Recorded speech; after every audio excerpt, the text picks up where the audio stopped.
Good evening, viewers. Welcome to Power Sector News. Today's headlines: Solar based electrification program for remote villages in Goa. Punjab State Electricity Regulation Commission has reduced tariff for the second consecutive year. Andhra Pradesh government likely to continue free power for agriculture for next 30 years. Godavari Power and Ispat Limited to set up 250 megawatt solar plant in Chhattisgarh for captive use. Indian Railways floats tender for a 15 megawatt solar project with battery storage. Renew Power to develop solar component production facility in Gujarat.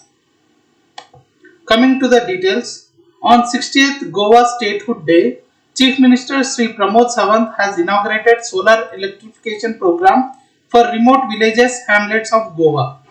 Convergence Energy Services Limited and Goa Energy Development Agency has signed an agreement to provide solar photovoltaic based home lighting system for household where the grid connectivity is not feasible.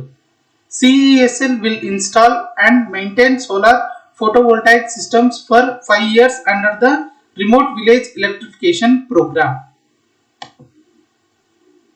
Punjab Electricity Regulatory Commission has reduced domestic tariff ranging from 50 paisa to 1 rupee per unit, which will bring relief to 69 lakh domestic consumers. Chief Minister of Punjab State also welcomed the Commission decision of not to increase tariff for commercial consumers as well as small and medium scale industries as they are already suffering from during COVID outbreak. Large industries got relief as the tariff hike is marginal and also severely impacted by lockdowns and demand crisis. Andhra Pradesh government is likely to continue 9 hours of free power for agriculture for the next 30 years. To meet the demand, government exclusively setting up 10,000 megawatt solar power plant.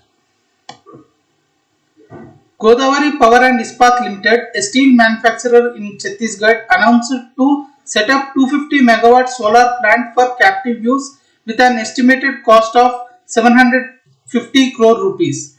It will help the company to meet its renewable purchase obligation and to lower the emission. The plant will be commissioned by December 2022 with an estimated annual generation of 370 million units. The company believes that all its energy needs will be met with this new plant and existing 73 megawatt captive plant. The Railway Energy Management Company Limited, a joint venture of Indian Railways and RITES, has invited bids to develop a 15 megawatt solar project with a 7 megawatt 14 megawatt hour battery energy storage system on railway land at Butiburi in Nagpur. As per the tender documents, a 25-year power purchase agreement would be signed with the developer to supply energy at discovered and accepted tariff. The last date to submit the bids is August 9, 2021 and the bids will be opened on the same day.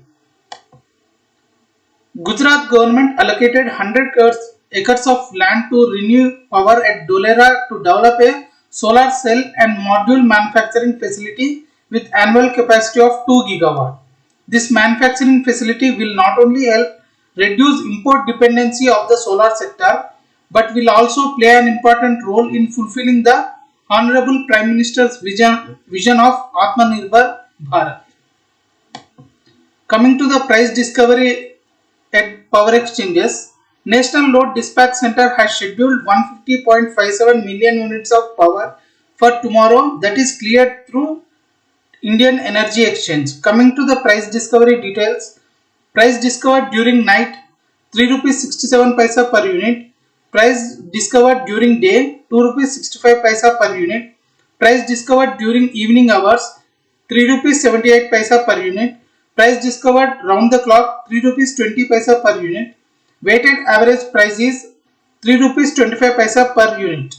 There is no congestion for power transfer in the network and the prices are uniform in all the regions. Thank you and good day.